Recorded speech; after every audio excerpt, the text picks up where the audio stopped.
Good morning, LL Nation. Hope everyone had a great weekend. It's the Lucky Lefty podcast. I'm your boy, Shaun Davis. Left is going to be on soon. We're brought to you by Onora Whiskey.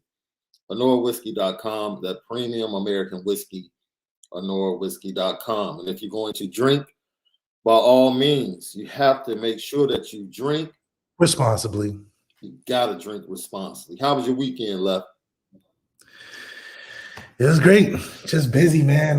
Just trying to put things together and get to a new level. A lot of football news going on, but you know, we always seem to find our way on top. You see the sunshine in the background for Left. My daughter poured it on thick this weekend. Yeah. As we back here in the Midwest dealt with this BS. With sub 10 degree weather. Yeah. This wind and this snow. It's about that time you made it out here, man. Hey, February, baby. February. February and April. The tickets are already bought. That's right. That's right. It's already put together. The trip's already booked. So we're going to hear from Notre Dame's players. And we have to feel good. The players met with the media. We're going to save the defense for tomorrow. We're going to deal strictly with the offensive side of the ball. And we're going to tell you why maybe the tight ends should be the ones to talk about their quarterbacks instead of the wide receivers. Like from now on, let the tight end room be the PR for the quarterbacks at Notre Dame because they handle it much better. We'll talk about that. We'll talk about youth being served, some of the things being said by some of the young players, position changes, what to look for against South Carolina. Then we're going to talk about this weekend and how things are going to move forward because it is National Signing Day week. Notre Dame picked up a very, very good player on Friday night in the 2024 class. Of course, the Peyton Bowen saga continues. And now Jaden Lamar, who has been rumored but has been honest. You know, I respect kids that are honest with the staff, letting them know where they stand.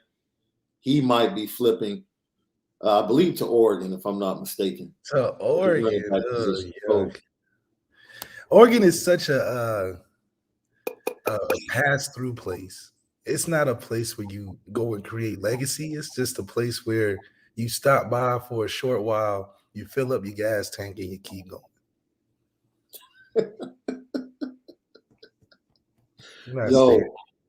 So let's get into don't forget, go to Apple Podcasts, Spotify, all the great content. State of Recruiting, what I got John Garcia Jr. in conjunction with Irish Breakdown, it's CFB Nation, it's Lucky Lefty Podcast. You already know we spin it different. How did that man drop that pass for Jackson State? Oh, let's talk about it. Let's talk about the irony of that drop pass. Look, man. Oh man, hey, it's so funny. One play does not make a game.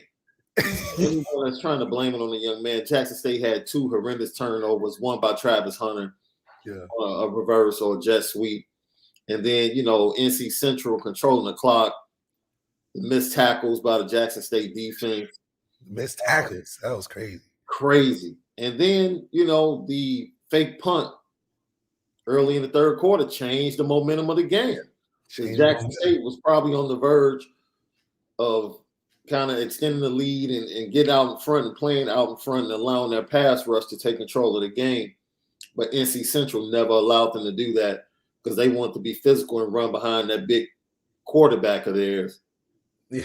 And just make some plays. Yeah, for sure. Their defense couldn't stop the passing game of Jackson State at all. So it was just one of those games. It was a great college game. Oh, it was. See, with a little more resources, HBCU games can be like that every week. Yeah. It was really good football. It was a great college football game.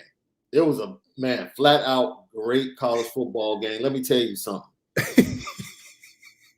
From halftime to halftime was great. I'll tell you what we learned. Like you said, more resources, the athletes in the MEAC and the SWAC will probably be even better than they are now. Even better. even in this entertaining football. You know, it And wasn't. they deserve support from their alumni bases, better support from their alumni bases, and they deserve better support from the administrations of HBCUs. I'll leave it at that. Invest in these young men because they can give you a good product, and they definitely did that for a national audience on Saturday. That's right. Central coming into the game was putting up all 40 points a game. So it wasn't like Central was scrubs. It wasn't like Central was scrubs at all. Yeah. They just didn't know about it. They putting up 40 points a game. But let me tell you something. This is what I learned. Shedeur Sanders is going to be okay at Colorado. Yeah, he'll be all right. He's going to be okay. Like, he won't be better than Caleb Williams, but he'll be all right. No. But see, that's the problem. He's athletic. Man, I wanted to hit him upside the head like Michael Jordan hit Malik Monk. Because I wanted to say, dude, if you just pull the ball one time, I swear you're going to run 50 yards. Untouched. Untouched. Read it. You're getting lazy back there. And it's not like he's not athletic. You saw when he got out the pocket, he can run. I mean, even on the touchdown run, he ran untouched. He could have been doing that all game. But you can see he's locked in on trying to prove that he can throw from the pocket. Oh, yeah. He can throw from the pocket. So as a quarterback, heck, he's definitely going to be the best quarterback Colorado's had in a while. Yeah, in a while. I don't care what you think about him in comparison to like other top quarterbacks in Power 5 conferences, but he's the best quarterback I've been looking for sure. Yes. And secondly, I don't ever want to see a talent like Travis Hunter on an FCS team ever again. Ever again. There's no reason. Look, all respect, I love kids giving HBCUs a chance, man. But I do not want to see a talent like Travis Hunter. No. He's at Delaware State, Jackson State, Alcorn State ever again, dude. That should be on primetime Saturday in the SEC at Notre Dame or Pac-10. Like, we need that every Saturday. I don't need that kid in a sub package on ESPN on a Saturday night. I don't want to be watching ESPN Plus, watching Travis Hunter. He needs to be on primetime television. A two-way talent like that, and shout out to him for understanding the moment, understanding how he raised his value on Saturday with his performance, and opening up his recruitment. He entered the transfer portal, and he said, I'm not automatically just following Coach Prime to Colorado. That's fair. He said, and I'm not saying that I won't be at Colorado. He said, but I'm going to see what's the best fit for me. You know what I'm saying? So, look, right now, I think 3 other teams besides Colorado have jumped on him early. USC is one of them.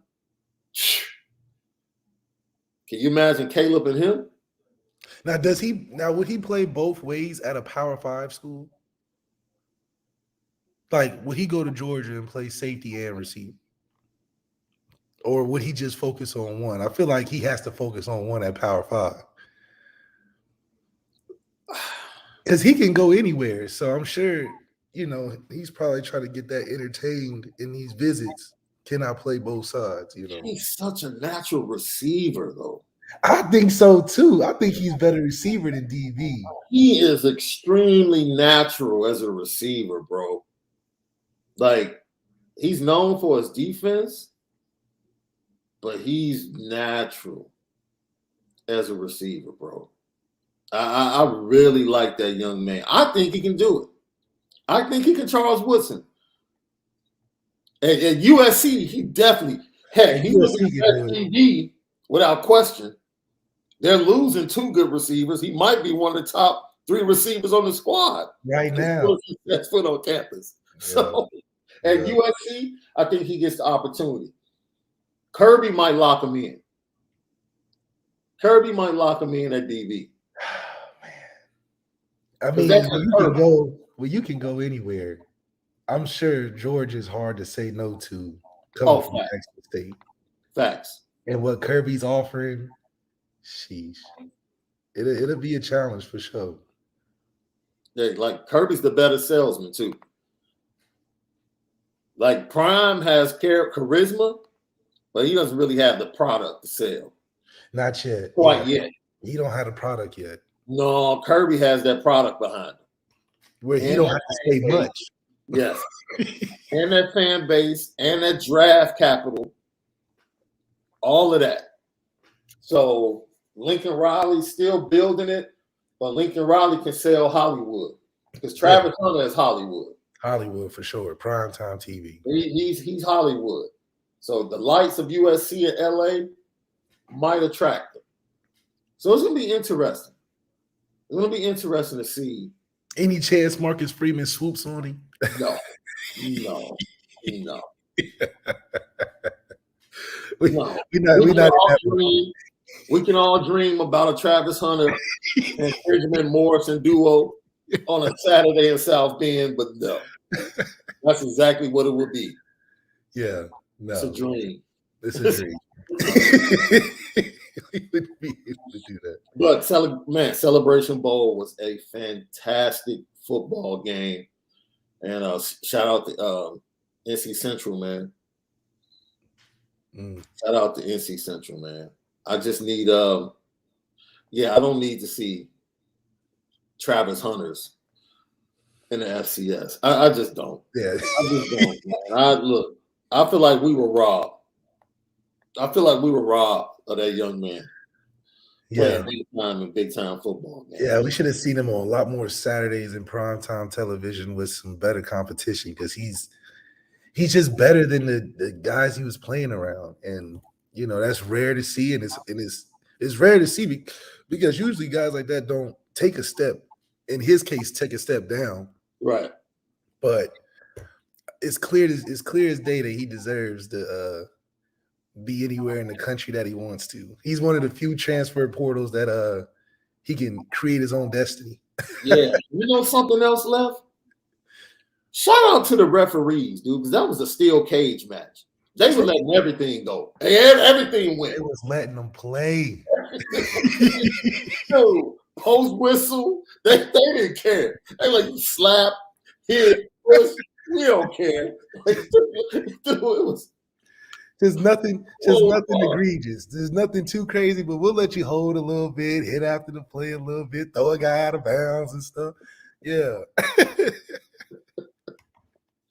Yo, but it was like, okay, the refs are like, we are not about to be the reason this game is won or lost. You know, they called the obvious, and then some things they just, and look, put me on the petty train, right? Because Dion, I like Shador. But Shiloh, oh, he was getting cooked. They had to bench him.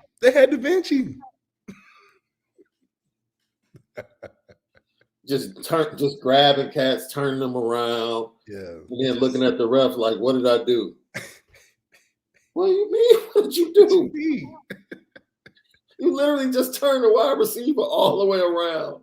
And you looking at the ref like, what did I do? Like surprise. Oh, man. Lucky Lefty podcast. You know what else was fantastic this weekend? What? Man, let me tell you something. Shout out to Mbappe. Oh. Shout out to Lionel Messi. Yo. I couldn't. That World Cup final was lit, boy. Oh, what? That World Cup final was lit. The World Cup final was lit. It made me a soccer fan.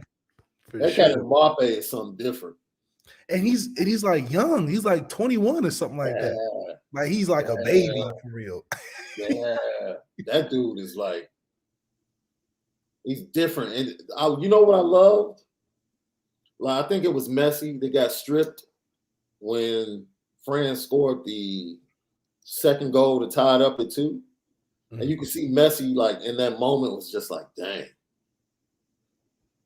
But then for him to recover the way they did, and for Argentina to show the resilience, both teams showed resilience. Yeah. They just kept coming back. clutch plays, extra time. I didn't know France was that big. They look way bigger than Argentina's team. Dude, some big dudes. Some big dudes. French brothers. But once again, man, we talked about this. Like, dude, their best athletes play soccer. That's true. And the best athletes don't play soccer in the United States. Yeah, we don't have no LeBrons playing soccer. Because if we did, I mean, America is funny because we celebrate soccer going hard, knowing our team's not good, but we'll cheer like we're other countries' teams for sure. Like we'll act like we a bunch of Argentina fans and French fans, but it's weird because we're not really good at soccer, but we celebrate and go hard like it's the Super Bowl. So yeah. So I'm not even a soccer fan like that, but I'm here to tell you, dude, that was an incredible event to watch. Incredible event to watch. So, yeah, man. Lucky Lefty podcast. Left, before we hear from the players, I dug into a little bit of South Carolina and Clemson. Okay. You tell me this all the time, but South Carolina is big as hell. Excuse my French. On the defensive line, bro. Yeah. I was telling you that the difference between SEC and everywhere else is the D line. Their 290 looks different than Notre Dame's 290. Yeah. Because their 290 got a frame. It's shaped different.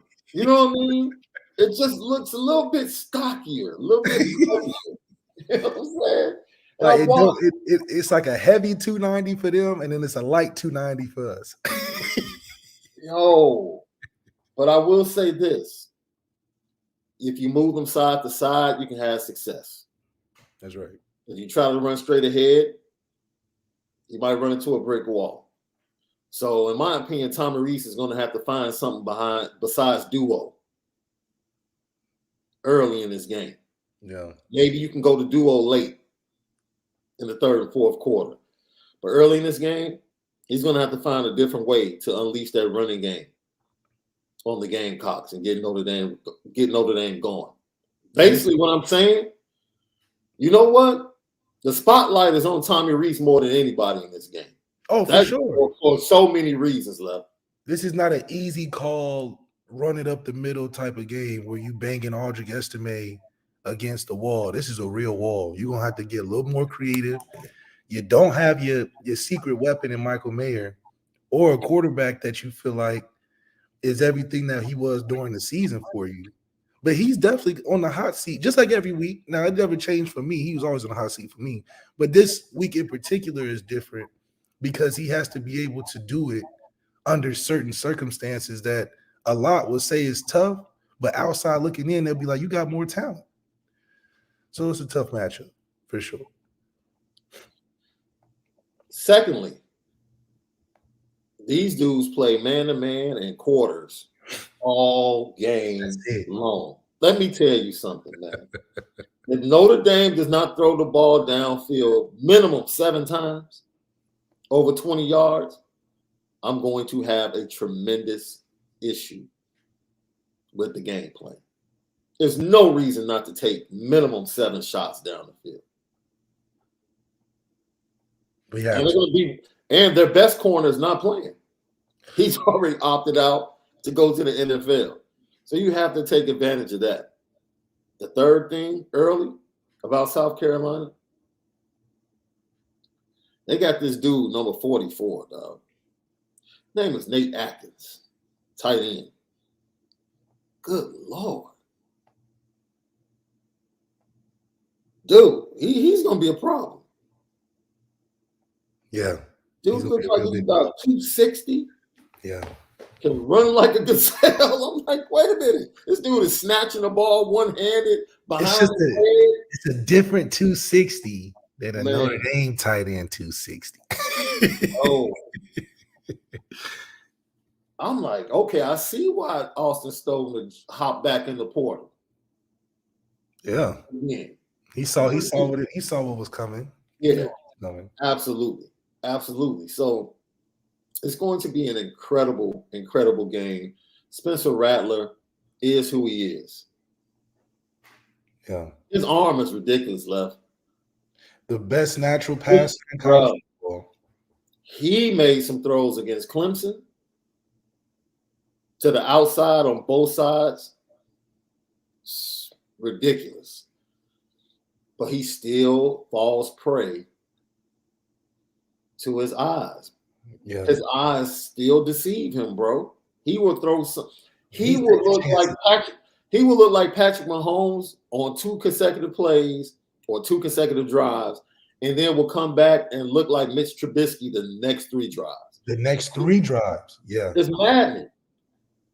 It's maddening. If he could ever find any consistency, he would be a top 5 pick in the NFL. Easy. Just off arm talent. Off of natural arm talent. Like, the man doesn't try, and he just makes it look really good. So that's always been his knock, is how can he be consistent or find that consistency to be natural. But I think he's so talented that, unfortunately, that's the nature of his game. He's going to take a lot of chances because he knows he can just naturally throw the ball really well, which will be good for us because those chances usually cost them, but it can be great for our defense, especially our secondary. But he's so natural at throwing the football, man, that I can't blame him for the shots that he tries to take, because he when he connects, it looks like the best in the country. And he definitely has. I guess I can refer to them as a fleet because they're speedy and luxurious. The wide receivers, he has some playmakers on the outside. So it's going to be SEC team on paper that looks good. It's going to be very interesting to see what Al Golden comes up with to fool Spencer Rattler, because he still has a tendency to be able to be fooled pre-snap and throw into double coverage and put the ball in harm's way. So Notre Dame is going to have the opportunities in the secondary to come away with some takeaways and change the game. Let me tell you something. Their special teams, you talk about Notre Dame special teams, their place kicker, their punter, Amari Brown as a kickoff returner and punt returner. Yeah, you're facing another group that's just as good as you. Yeah. In special teams. So it should be. I think they pinned Clemson inside the 10-yard line 4 times in that game, punting the ball, and forced Clemson to take the long way. And if you can force anybody with questionable quarterback play to take the long way for the majority of the game, you're going to come out on the winning side of most of those games. If you're giving people long drives, it's just college football. So the success rate is so high. Yeah. It's putting together 12, 15 play drives every time. It's hard to do. And you know what? It should be no shock that a coach named Beamer has a good special teams group. Yeah, it's no shock. No shock. The son. It shouldn't be a shock that a coach named Beamer has really good special teams. Lucky Lefty Podcast. As we always say, Apple Podcast, Spotify, all of our great content is available on CFB Nation in conjunction with Irish Breakdown. Also, I got John Garcia Jr. State of Recruiting. It's the Lucky Lefty Podcast. We do it different. We're going to keep spinning it different. You already know. It's us, LL Nation. Left. I want to start with the offensive side of the ball when we hear from the players. And it's very interesting that Marcus Freeman said that both guys, Steve Angeli and Tyler Buckner, were going to get run with the ones in practice. Tyler Buckner was asked about practice, how things were going, and how his recovery was looking, according to him. Strung together, the offense strung together a good couple of practices. Today was, a little rushier than, we would like as an offense, but obviously the bar is high.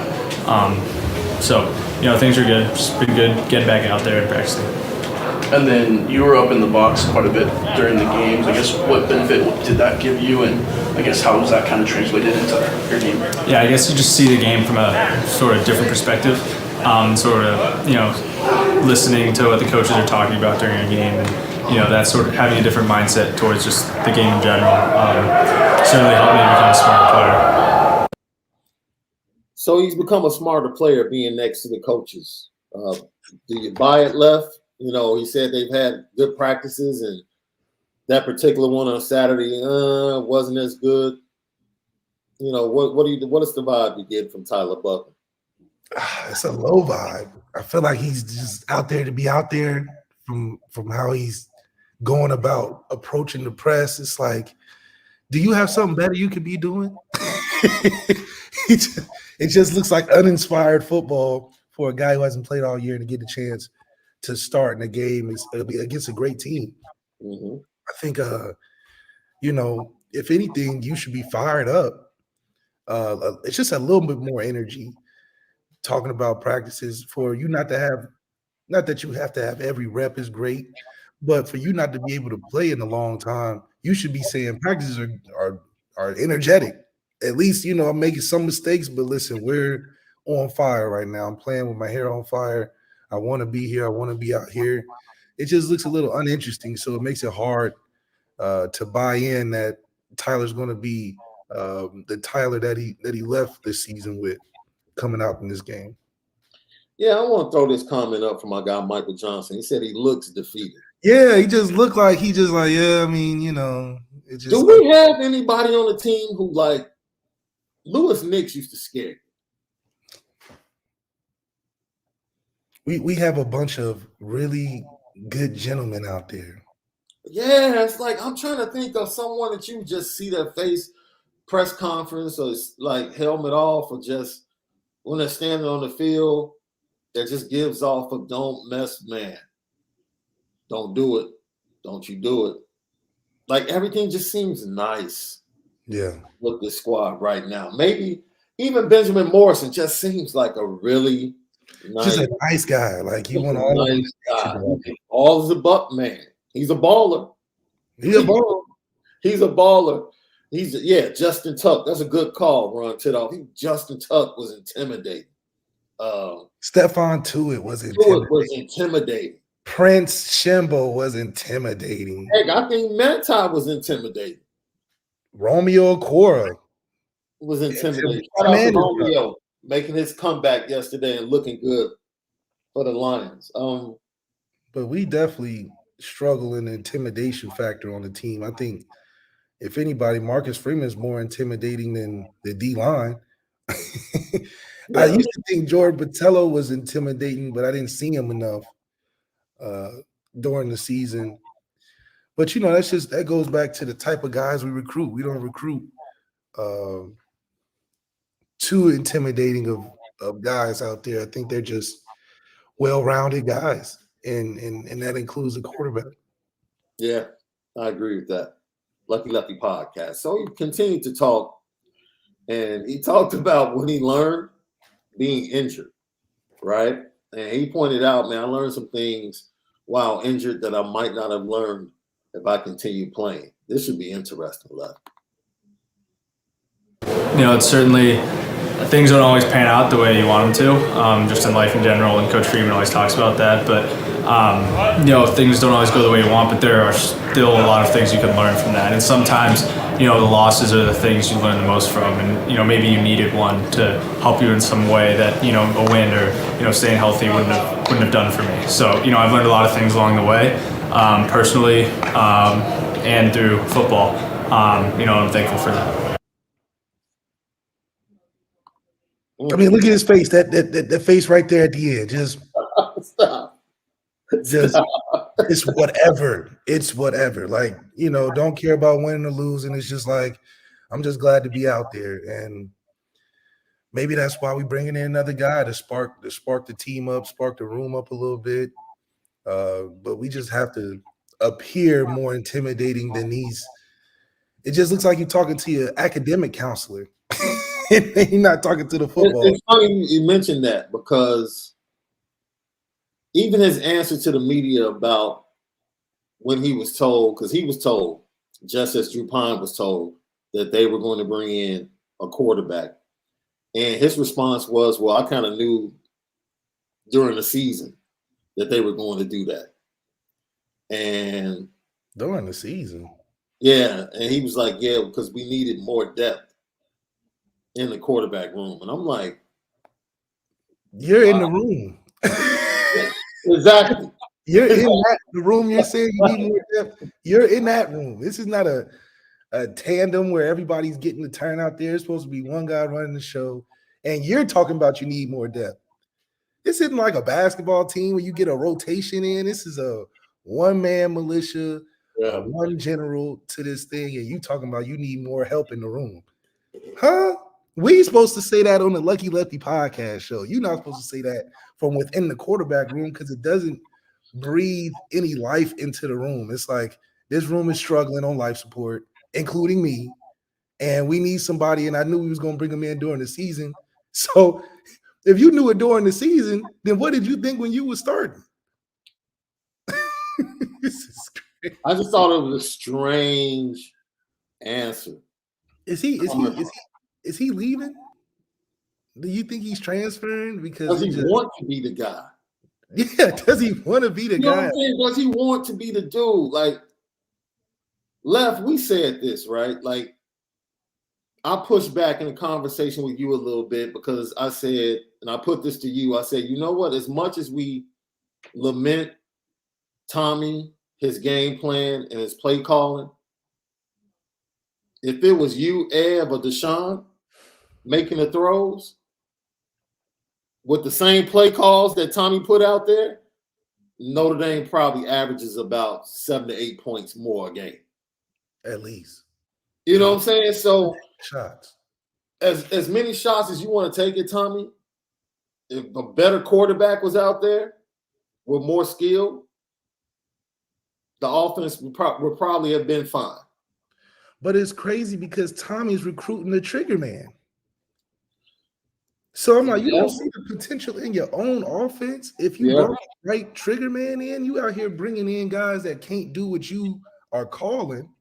Is that to make them look bad and you look better, or what? You're supposed to bring in guys that can match the type of energy that you putting out in these play calls. Because if you're looking at just these interviews alone, you're like, where did you get this kid from? Yeah. I mean, he kind of has a Tommy personality where you just, we all ask if you want to be there. But the quarterback can't have that same energy as the OC. No. I feel like there's no jokes. There's no life in that room. They just go in there and stare at film all day, say maybe 2 or 3 words, and then go out to practice. Do they even commute? It's like, Tyler, what did you really learn in the box? Because Tommy's just on the phone cussing at Drew the whole time. So what did you really learn? Scheme? Because what you saw up there in the box is not what you're going to be running. Because you don't have a tight end. So the season, you was really a fan most of this time. The armchair quarterback. But all that coach talk and cliche talk about you learning more off the field and on the field is malarkey. You just used the word malarkey, dude. It's malarkey because it's like at the end of the day, from what you saying, that means you never need to practice because you just can take it in through osmosis by watching somebody else do it. So you should go out there and throw 500 yards since you learned so much being hurt. So no, I don't believe it. I think that it's going to be a rough game based off the interview. Man, I mean, like you said, South Carolina, we talked about it, and we're going to get deeper into it next week. They do give up 190 a game on the ground. So it's just a matter of how you run the game. You can run on them if you make them move side to side. If you just try to line up and move them, you might have some difficulty. So we'll see if Tommy get the running backs from Notre Dame out in space. Lucky Lefty podcast. How are you going to hold up? You've been injured. When you take that first hit, you think you'll be okay? Well, I guess as a quarterback, I'm not getting hit in practice. So it's kind of like every quarterback when they get to week 1 of the season. No one gets hit in spring ball. No one gets hit in camp. No one gets hit in practice. And then week 1 of the season comes around and you get hit. So I think it's pretty normal for that to happen with quarterbacks. And, if I get in the game, we get hit in the game. But, the plan's to, if I'm in there, slide, get out of bounds, try to protect myself. Once again, that face. I do not feel confident. He talking about, I don't get hit in practice. You're the hardest running back on the team. You get the most hits in the first 2 games. You got the most hits on the team. So you go from 0 to 100. That's going from 0 to 100. Because it doesn't make sense that you're so nonchalant unless you changed your game up dramatically. Did you change your game up to where you a pocket guy that you're not used to getting hit? You should be taking hits in practice. Marcus Freeman and Tommy Rees should be like, all right, you got to get hit 10 times a day. Because that's the game that you play. Specifically, his style of play is running hard as hell, blowing out hamstrings and all type of soft tissue injuries to get the 3-4 yards on first down. Now you say, when they come, I'm gonna just get hit and we'll see how it goes. He's been hurt all season talking like this. You've been hurt all season and you come to an interview talking like that? You just want some optimism. You want to feel like he's excited to play. I mean, make me feel like that you want to be there and help the team win. Not like, I guess I'm healthy now. I can just roll back out there. But, we definitely need to get some more help in this room. What? Me, Deshaun, and Ev, maybe Brandon, would have never, ever said that. If anything, we would have been like, look, the less is better. I would have been talking about we didn't have to pick up Kenny Minchie in 23. We was already, close to being done. We should have just kept what we had. I mean, we can make it work with this, but I've never heard a quarterback ask for more help in the room. That's the biggest. If I'm Marcus Freeman, I'm cutting the interview right there and be like, come here. What are you talking about? What are you talking about? To admit, I kind of got the vibe, during the season that they were gonna go to the portal. But that's off of your play. Oh, wait a minute, you don't think you a dude? Forget if the fans don't think you a dude. At least you should think you're a dude. I'm the number one here. Yeah, you talking about injured. I'm the starter. Yes. Y'all going to the portal for what? For what? For what? I get why you told Drew that, but you don't tell me that. I'm the guy. Right.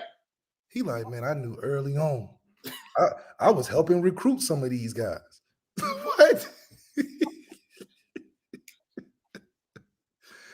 And you said it last week. It just sounds like we don't have a dude in that room yet.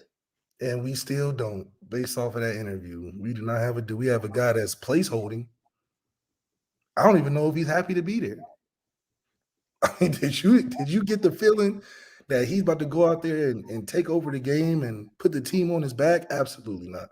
Not that he has to, but man, don't just be out there to be out there.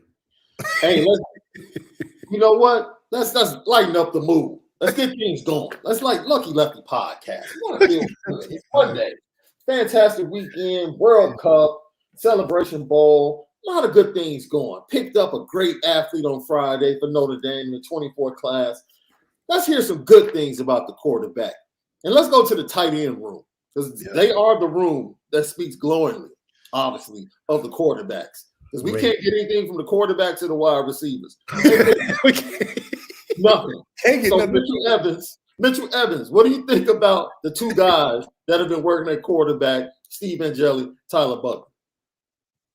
It's good to have Tyler back. He's been gone all season, but it's good to have him out there. He's throwing the ball, running the ball. He's doing really good. Steve out there is balling. They're all balling, so it's good to have him, kind of competing and just having fun too. So there it is. That's all we wanted to hear. That's all we have wanted to hear about our quarterbacks. They're balling. That's it. And it took a tight end that doesn't even catch the ball to tell us that they're balling. Man, make us feel good. Mitchell Evans is like, look, I'm getting the ball a lot, and I'm glad that they throwing it to me. They out there balling because they throwing it to me, and I love to see it. It's good to have Tyler back. He's been gone all season, but it's good to have him out there. He's throwing the ball, running the ball. He's doing really good. Steve out there is balling. They're all balling, so it's good to have him, kind of competing and just having fun too. So Mitchell Evans already a nominee for the second annual Lefties next year. Already. He's got to take that personality and put it in the quarterback room. It'll be like, this is how you're supposed to. Yeah, we out here balling, we throwing it around, we running around, having a great time, ready for the bowl game, excited for the game. Keep it short and sweet. Tyler's trying to give you this long. Well, just kind of just working it back in. Like I'm 10-year vet, been doing this. You haven't been doing it. So act like you ain't never been there. Tyler spoke better about Steve Angeli than he did about himself. If you literally listen to the interview, he spoke more glowingly about Steve Angeli than he did about himself. Flat out. He was like, man, he's going to surprise people. He's a little bit more athletic than you think. He's doing really good. I'm like, but what about excited talking about the other quarterback, and when you talk about yourself, it's just, well, put that face up. That's a gif. That's gonna be a gif. Lucky Lefty podcast. All of our great content, is available on Apple Podcasts and Spotify. CFB Nation in conjunction with Irish Breakdown. It's the Lucky Lefty podcast. You already know we spin it different. Left, someone is known as Mr. Dig Route on the Notre Dame squad. But also, this same guy talked about the attitude of the wide receivers going into the Gator Bowl. What's the attitude of the wide receiver room? Now, this might go coming from what we just talked about with the quarterback room. You tell me if you like what you hear from Deion Cozy talking about the attitude and the mindset of the wide receivers going into the Gator Bowl. I would say hungry for sure. We are decently happy about how the season went, but we always want more. We know we can't be complacent or things won't turn out in our favor, so we just want to come in every day hungry and ready to work and ready to keep getting better, 1% better every day. Yeah, them boys definitely hungry. They definitely did not get fed during the regular season. They are starving. He's like, where they are is malnourished. They are definitely malnourished. So you're right. You're definitely hungry, and you need somebody to feed you. Y'all boys is looking real hungry out there. Your jersey ain't got dirty all season. So, he looked like he was tired of saying it. He's like, look, we're decently happy with the season. Yeah, decently happy. Yeah. Because they probably saw Charlie Jones every week just lighting them up. Just freaking Charlie Jones. It had Charlie Jones numbers and in the receiver room numbers every week. They said this is one amazing receiver they got over there at Purdue. Good grief. So yeah, decently happy is the exact words I would say about the receiver room. They're definitely very hungry. And in this Gator Bowl, it shouldn't be no different. They should be getting more chances. Mitchell Evans said it himself. He said the ball's flying around. They look good. So hopefully that trickles down to the quarterbacks and they can believe in themselves. Yeah, I mean, they should be hungry. They played in an offense where the passing game was run through the tight end. The downfield opportunities were limited. Limited by us, not by no defensive coverage, not by nothing else by us. It was limited by us. And injuries just popped up, whether it's preseason with Cozy that delayed him coming back and get to 100%, whether it's Tobias Merriweather late in the season with the concussion, guys just dealing with things, small little nagging injuries, mental frustration with guys like Lorenzo Styles Jr., that we hope he gets back to who we saw him being in the Fiesta Bowl. Like he said, this wasn't the season that they expected. They're, not really happy with it. And you like hearing saying that. Like they're ready to go. They want to go out and play and show what they can do. You get that feeling.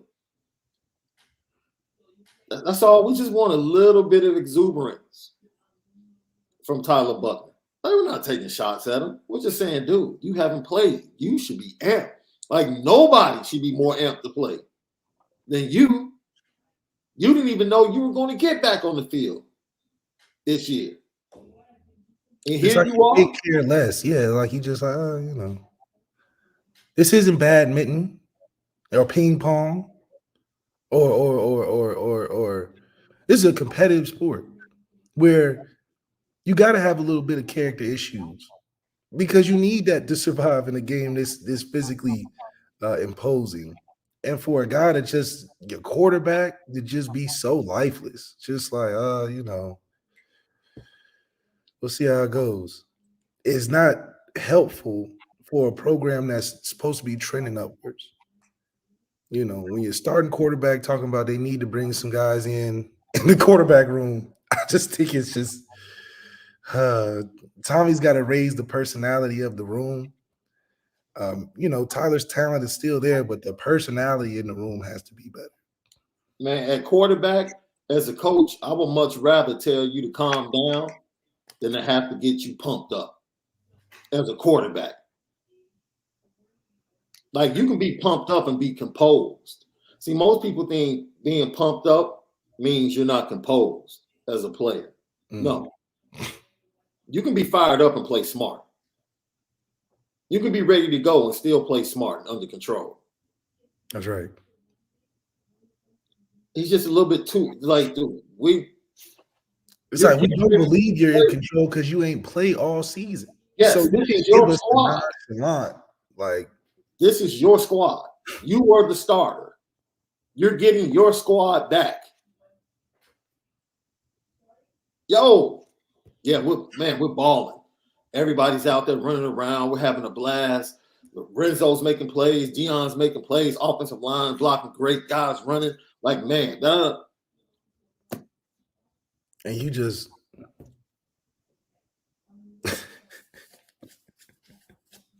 we have to go get the exuberance from Mitchell Evans. Yeah. Or even Steve Angeli, the way they talking about Steve. So... Hey, he talked about Steve better than he talked about himself. That's the killer. Man, how important is the quarterback connection? Deion Cozy lets us know. Honestly, when that connects off, it's kind of everything is off. And so, like, when the quarterback and the receiver is clicking on the same page and they're really feeling each other, it can be a dominant thing. And that all comes with just coming to practice every day and working and really figuring out what players are capable of and what they're not. What's been full prep like working with Steve and Tyler Buckner? It's been good. Honestly, both of them are really good quarterbacks, and so we've been working with both quarterbacks this bowl prep and really figuring everything out and learning tendencies and learning the things that they like to do. That's all we ask. But unfortunately, though, they're not talking about one guy. They're like, yeah, quarterback by committee's looking great by committee. But if they can't even decide one over the other, of course we need somebody in that room additionally. Because Steve never played. So you got a guy that's never played compared with a guy that's been, supposed to be the starter, and they can't make a distinction between the two. it's not boding well for a guy that we expected to lead us to an undefeated season this year, let alone a playoff spot. But the other thing too is that how much do you think Tyler connected with the guys outside of practice? How much did he talk to the guys outside of practice? Did he watch film with guys outside of practice? Did he stay around and hang in the locker room after practices or after games, or was he just at practice then went home? And so when you talk about chemistry, if the team has more chemistry with Steve Angeli than the TB12, that's a problem. That's a problem. Bigger than just a physical, connection, but just if you're not tied in with your guys and you figuring things out in week 13, it's just not boding well that y'all gonna go out there and throw for over 300 yards. Because if you just figure out chemistry now, I mean, good grief, what y'all doing the whole season? Well, I mean, he was getting snaps with the twos instead of the scout team because he got bumped up once Tyler got hurt. But like you said, building chemistry right now. You got two rookie guys. Yeah. So here's Steve Angeli. You tell me who has better body language. Stepping into the backup role, this season has definitely given me a lot to work on, a lot to develop. Taking reps with the twos instead of on the scout team has been great. I've been able to work on a lot of stuff and really just take real reps that, matter. We're running our own plays, so I think it's been great for me. And then mentally, I guess, processing the playbook and everything that comes along with that, I guess how have you kind of grown there? I think I've grown a lot as well because I'm taking, like I said, those second team reps against the ones when we go in live periods and, when we go into 7-on-7 and stuff like that. I'm still taking, live reps against the twos and, more stuff is being thrown my way and I'm being able to handle it and execute.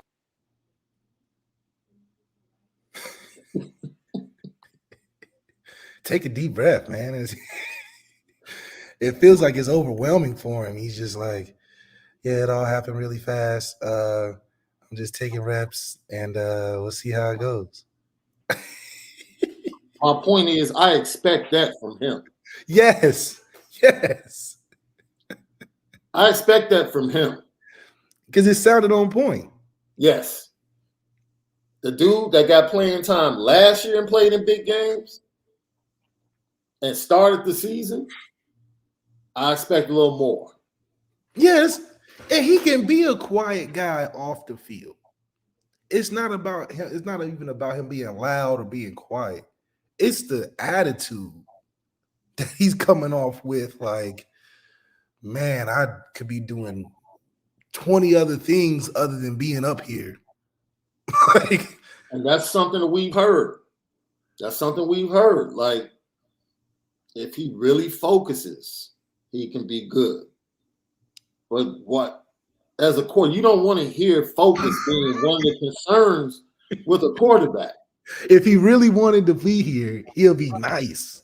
I don't want to hear that. If we got to beg for you to give us the attitude that you want to be a starter, good grief. Man, good grief. Man, look.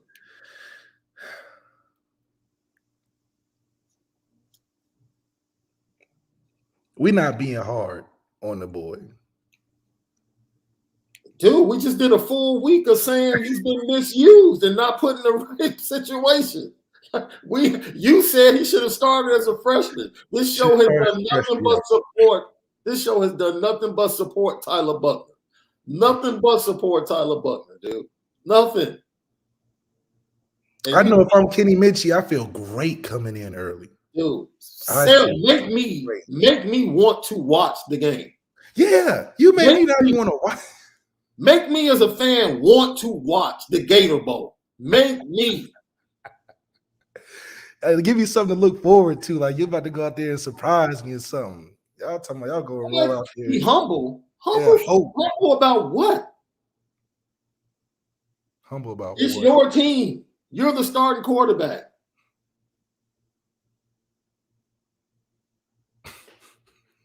Be amped. You haven't played. At all. You haven't played in like 3 months. My man. It's a bowl game. You're rocking with your boys. And after this, you're not going to be playing for another 3 months. So this should be the most exciting thing in your holiday season. You get extra practices too to make sure it's right. That's all I'm saying. I do. Because if I'm Tyler, I'm telling Freeman and Tommy Rees, I want all the reps. Period. I want all of them. I want the 2s, Period. 3s, the scouts, the 1s, the 1.5s. I don't want no breaks because I got to get ready for the game. And I know Steve got to get his little rest, but give him a rep when I need a break, not a rep like we doing this even thing in practice because I need to go out there and audition great. Because Kitty Mitchie is coming. CJ Carr is coming. I need to have a head start because right now there is no head. There's no one above the other when it comes to Steve and Tyler. I wouldn't take one over the other from an experience. They both got damn near the same experience level. Steve got a spring game. Tyler got a couple snaps. What's the difference? You know the crazy thing? The reason why we say youth is being served at Notre Dame, Tyler Buckner is a sophomore. Steve Angeli's a freshman. Deion Colsey is a sophomore. Lorenzo Styles Jr. is a sophomore. Holden Stays is your starting tight end. He's a freshman. Your 2 tackles, they're sophomores. This is a young football team, man. Yeah. The guys that are getting shots Young. in these practices are freshmen, sophomores. This is a young, extremely young football team, especially with Mayer and Foskey out. Especially Young with them. football team. And the young football teams do. They might not know a lot, but they should be ready to play with their hair on fire. Like we might be doing the wrong thing, but man, we're about to play fast because we amped to play. Do you think Jalen Sneed is not going to be excited about playing? Heck yeah. What? I'm getting more reps in a bowl game and I'm from South Carolina? Yeah. Let's do this. I just need more, man. I need more. I wish we were being given more in the quarterback room. As a young guy, I was talking stuff. I don't even think they talk stuff in the quarterback room. I think I'm not even going to go because I'm not asking him to step outside of his personality. yes, and that's what we're not asking him. I'm not, be you. Yeah, be himself. However, if you got to fake it to convince the team that you the guy, fake it. Fake it. Make something up. Say a crazy story. Do something to make the guys around you feel like, man, I'm glad Tyler Buckner is on our team. Yeah, go ahead, Left. Not the quarterback by committee we're glad to have, because that's what we heard when they was going through the quarterback battle with Drew Pine. Oh, all 3 of these guys can run and throw and do all this stuff. That's not what we need to win. We need to have a dude back there where they're saying first names. Oh, yeah, Tyler, that man's crazy. That man's crazy. Yeah. He like ripped the hole in my glove. He throwing it so tight with them spirals. They go up there and be like, yeah, we have a great 2 quarterback system where everybody's getting 50-50 reps. It's like the jug machine. We're just learning the guy's first and last name with the chemistry. First practice with both quarterbacks actually throwing it to us. Man. But you see why we struggle putting up points, man. A team that puts up a lot of points is a team that's close. And this is beyond just coaching. A team that has great chemistry offensively is a team that usually scores a lot of points. And that's not nothing to do with coaching. It's because those guys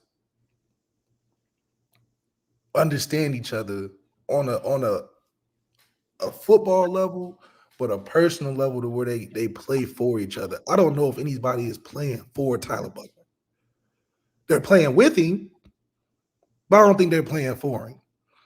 And I think to have a top scoring offense, you need the guys to play for your quarterback. Look at USC. All them receivers play for their quarterback.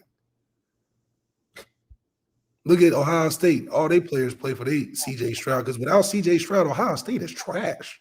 Let's just keep it a whole beam.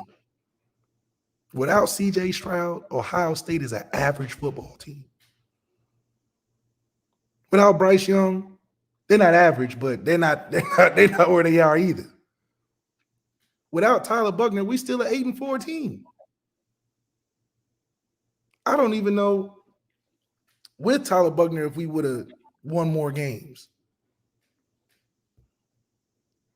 So he's right. We do need to add to the room.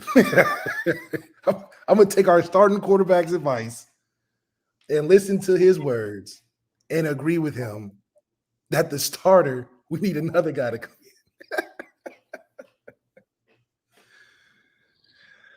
Oh, goodness. Maybe two.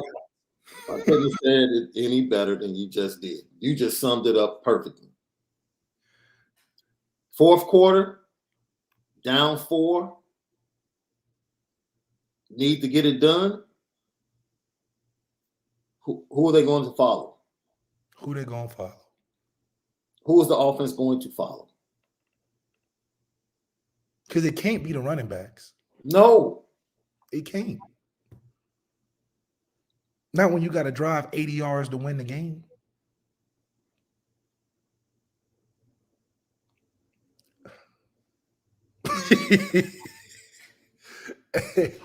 It's going to be a challenging game, but a good game to see because we get to see life without 87 and the offense running through him. So somebody's going to have to step up. A young guy, older guy, quarterback. Somebody's going to have to make a play or there will be no plays made. That's the difference.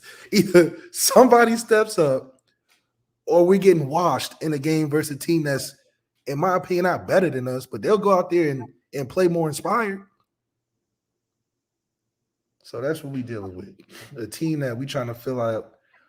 Are we going to compete versus a team that is going out there with a bunch of really talented guys that, you know, they embarrassed a couple really good teams for a reason.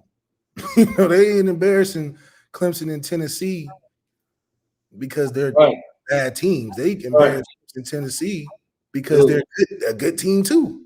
Two teams that were playing to stay in the college football playoff picture.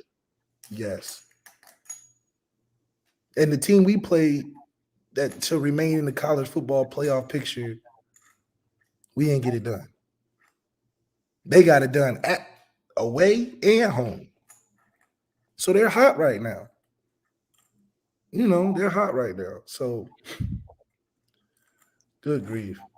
It'll be interesting to see for sure. Lucky Lefty podcast, man. Notre Dame picks up a commitment from 4-star running back Aeneas Williams on Friday night. He adds to the 24 class that is looking absolutely amazing offensively. They already have their running back, their tight end, their quarterback, their wide receiver. That's right. Dude, we're going hard. They're going hard on the offensive side of the ball. Tommy Reese, one thing we can say offensively, from a recruiting standpoint, as the point man, yo, we have no qualms with you, my dude. None. I have no qualms with you. Now, you got to prove yourself. Yeah, now you got to do the hard part. You got to do the hard part. Now you did the easy part. You know, you got it looking good, but does it taste good? That's the question. That's the worst. A cake that looks good and is terrible. Or some food that look fantastic and you just need to add a whole bunch well, with no flavor, no seasoning. But it looked good. You Looks know, good. it looked like it got a lot of flavor. It's packing a punch, and then you taste it, and you're like, oh man, let's order pizza. Well, super chat. Tyler is going to be third string pretty soon. Man, I'm not gonna sit up here and say that. I just want the kid to be happy about the game. I want to see that he loves the game. That's all I want to see. That's all I want to see. That's it. Jason Hewlett. I tried to send a super sticker. They all feminine ash. We got to get some in that piece for real. Look for OC. Definitely needs some masculinity in that room. Maybe he got to rip his shirt a little bit. Just Could we go 10-2 with DJU? He's the best of the statues. Tommy look like statues. Look for OC. I do not want DJ in that room. He would definitely have the best hair. He would have the best hair in the room because his waves are pretty.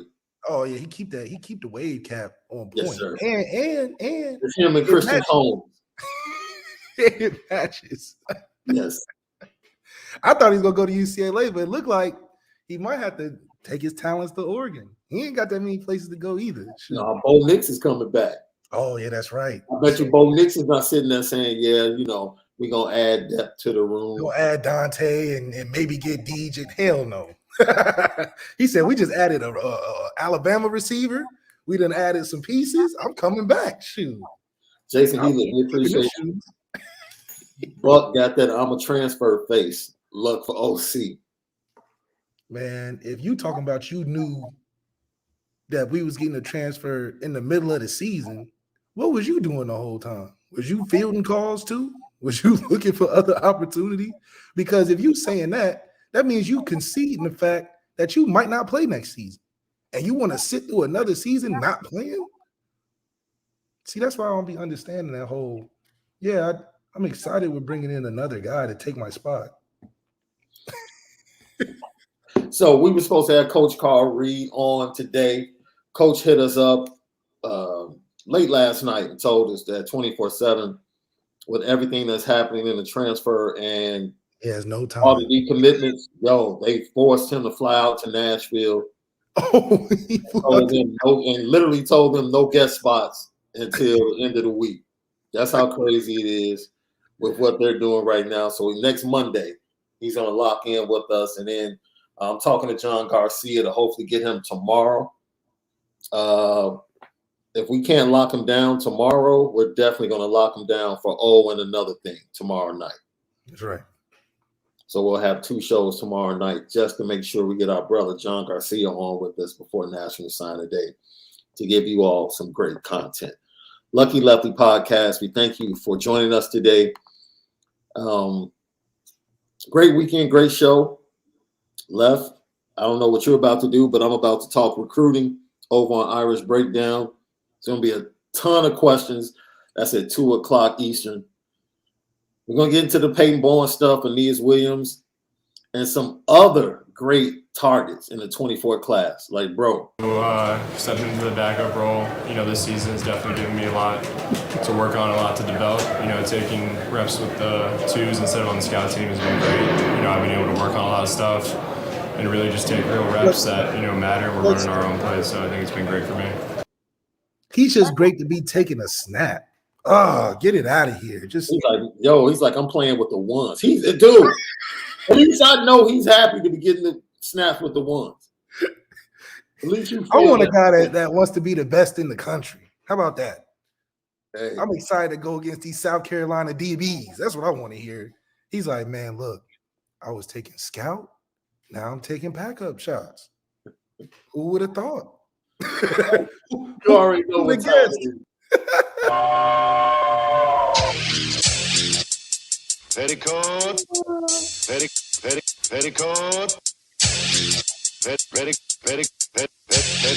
Petticoat Junction.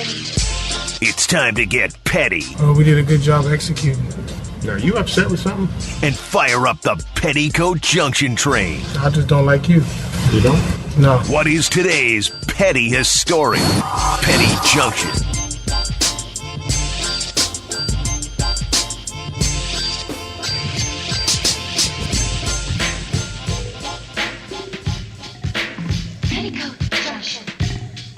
Petty Junction, Petty Story of the Day, brought to you by Onora Whiskey, OnoraWhiskey.com, that premium American whiskey, OnoraWhiskey.com. The NFL ref that told my boy McLaurin that he was good. He was good, and they gave him a penalty.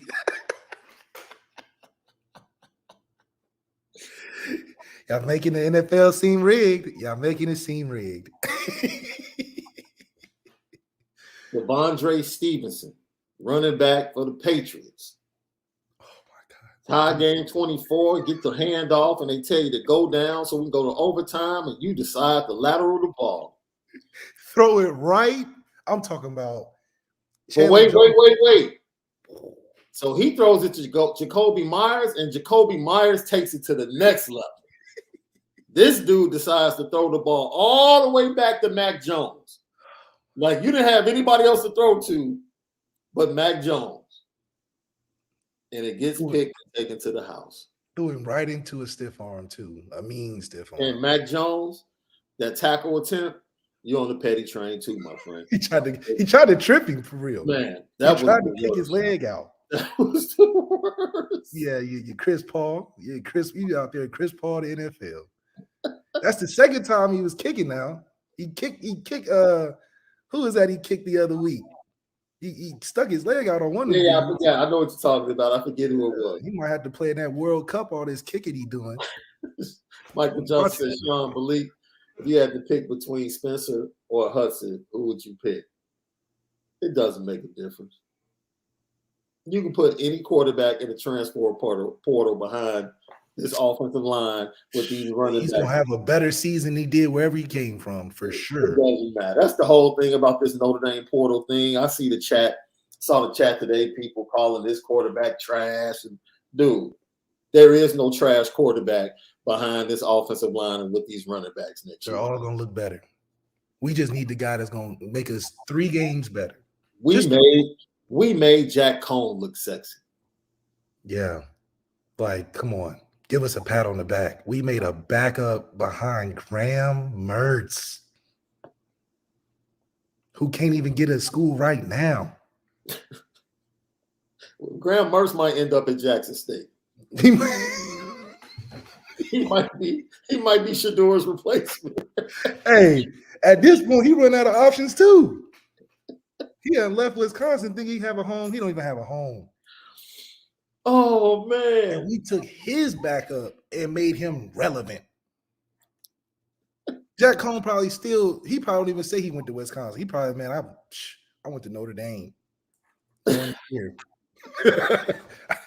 I did undergrad at somewhere else. Maybe Graham Hurst can go now. He can go throw to Hagler, since Hagler likes to drop passes in the end zone. Him and Hagler can team up.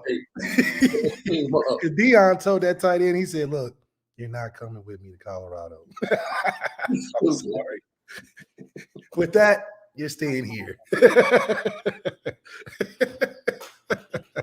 He gave him encouraging words. He told him, son, you're going to be all right. This is going to make you better. When you come back next year here, you're going to do it different. But I'm leaving. I'm getting out of here. They said the whole stadium. Yeah, that's the other petty train. They said when he dropped that pass, the entire stadium was like, y'all threw it to a white dude?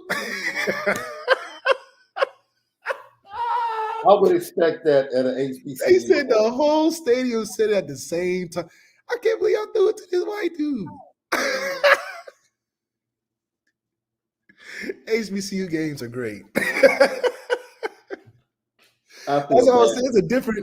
It's a different pressure, dude, on that stage catch, because you gotta take all the roast from your teammates. because you see it was Deion consoling him. None of his teammates was consoling him. No, nobody else was rubbing that dude on his back. Deion had to go talk to him. I'm talking about lockers was empty next to him and lockers next to that. I mean, he had a whole row to himself because the team.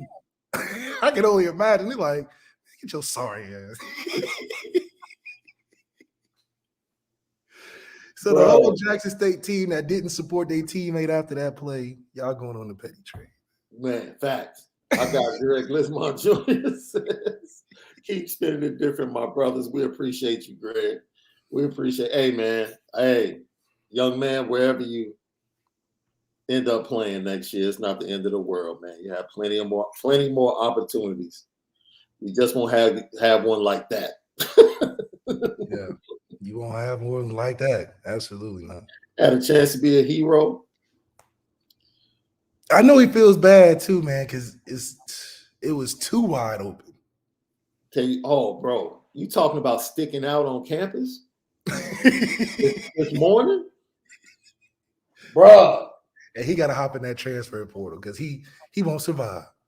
Bruh. All the grilling he's in class today at Jackson State.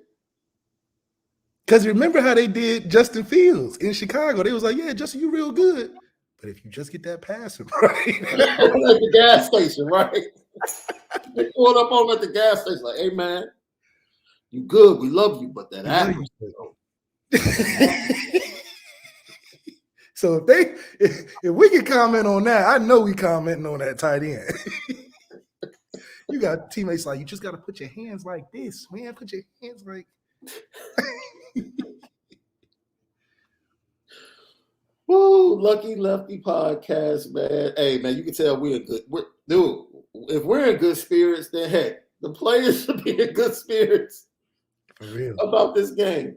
I like the wide receivers and tight ends, though. They seem like they want to play. Yeah, I mean, they hungry, starving, malnourished, neglected. All of that. So they want to get out there and make something shake. And hopefully, hopefully Tyler ain't packing it up too early. He ready to go home. And man, he probably sick of the weather, to be honest, because he out there in La Jolla, and La Jolla's nice all year round. That's fine. But dude, you playing in Florida. The game is in Florida. It's not in South Bend. He like, man, get me out there. Snow. It's raining. It's snowing. It's cold. La Jolla is nice this time. So let us know, LL Nation. I'm sitting here talking to John Garcia right now. If you guys want us to go overtime tomorrow and make the show a little bit longer, he can join us at noon, or we can just do a full show with him later on that evening. We're strictly just talking to John Garcia about recruiting. So let us know. Hit us up. Lucky Lefty Pod on Twitter. Hit us up after the show in the comments. Give us your opinion, your thoughts on that. Don't forget Apple Podcasts, Spotify, CFB Nation in conjunction with Irish Breakdown. All of our great content is there. Download, leave 5 stars, leave your comments. It's the Lucky Lefty Podcast. You already know. We spin it different. Oh, man, the votes are coming in already. Full show. Go OT tomorrow. Yeah. We'll let you guys continue to chime in throughout the day. Lucky Lefty Pod on Twitter and Instagram. So, for my man Luck, I'm Shaun Davis. Have a great Monday. You already know. You gotta keep spinning it different. We'll talk to you guys tomorrow for another edition of the Lucky Lefty Podcast.